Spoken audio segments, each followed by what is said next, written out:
Hi, welcome to Hymns with Ken.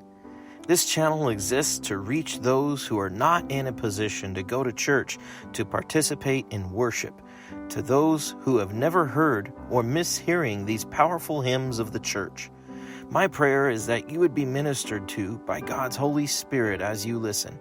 Please don't forget to give the video a thumbs up, comment on the video if it ministered to you, and subscribe to the channel and ring that bell, enabling you to receive all the new updates. He Lives, written in 1933. He is not here, for he is risen, as he said. Matthew 28:6. Why should I worship a dead Jew? That question and a dreadful sermon inspired this hymn. Alfred Henry Ackley was born in Pennsylvania in 1887.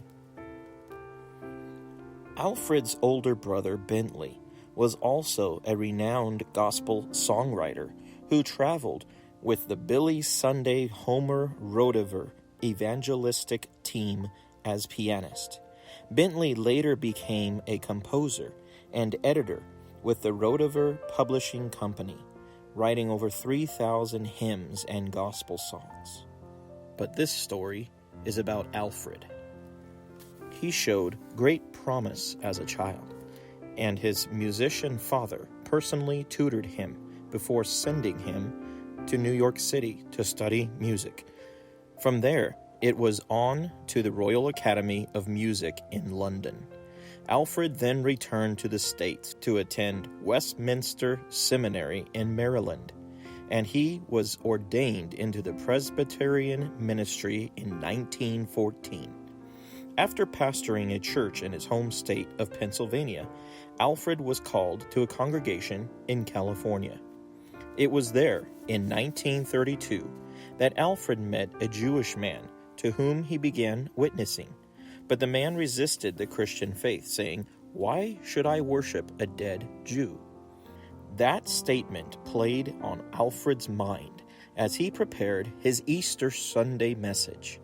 Rising early to prepare for the day, Alfred flipped on the radio as he shaved and was astonished to hear a famous liberal preacher in New York say, "Good morning, it's Easter.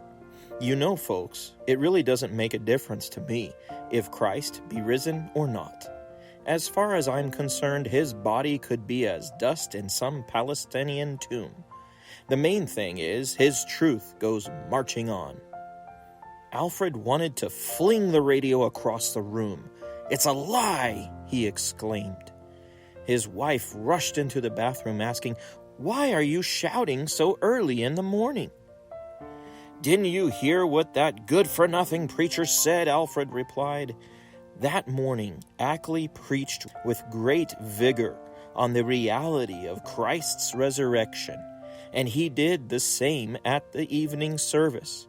But later that night, he was still exercised over his friend's question and the morning's radio sermon.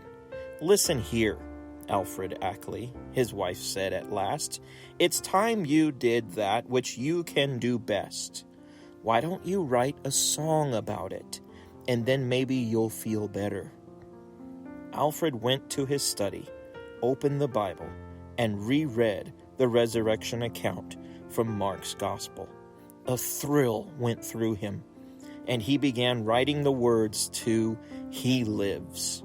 A few minutes later, he was at the piano, putting it to music, not dreaming it would become one of the church's most triumphant Easter hymns.